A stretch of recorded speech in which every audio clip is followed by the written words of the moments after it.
So hello again, I'm still Daryl, just like yesterday. So I thought I'd give a quick talk about Falcon controllers. I'm not associated with Falcon, I just am beta testing some of their stuff and I hang out on their forums a bit. So Falcon Christmas is a US based website, a bit of a community like ACL, created by David and myself, I don't know your name. They design and build hardware, and recently getting into the software side of it. They designed Falcon Player.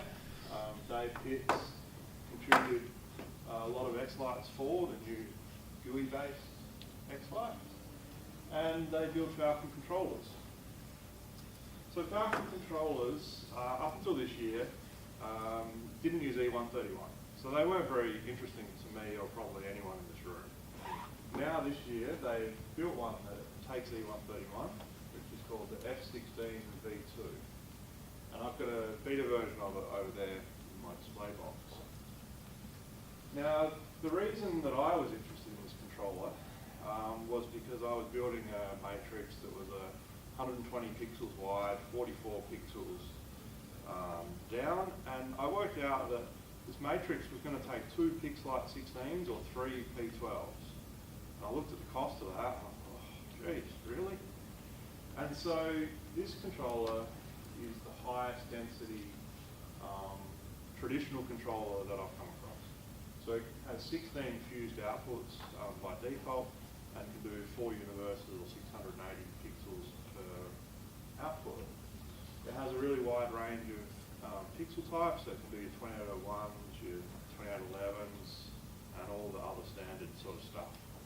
Also has some value-added features, some DMX outputs, some temperature sensors, and the production version of the board will have an LCD display, so you can see its IP address or things like that. So the other thing you can do is you can add a little expansion board and double it to 32 outputs. The downside to that is you only get half as many pixels per output.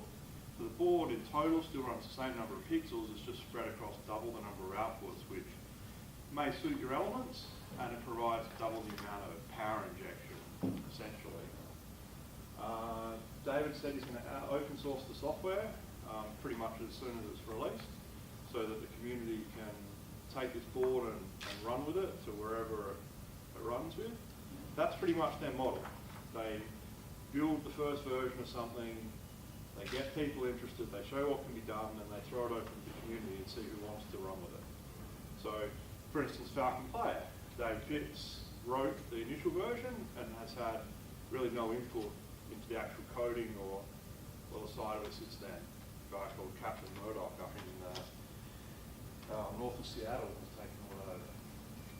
So the main controllers are going to be around about $170 US, and the expansion board's about $50. And they're going to be available in July. It'll be through bulk buys. These aren't made or sold at a profit, so no one wants to put money into holding stock. So it's the sort of thing, if you have any interest, you've got to get in at the point where the bulk buy is happening. And it's all community-based support. So that's a picture of the board there.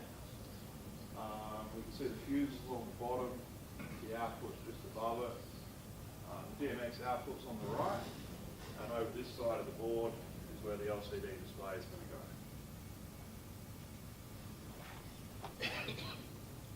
And then we've got the expansion board, which links to the main board with a 40-pin ribbon cable.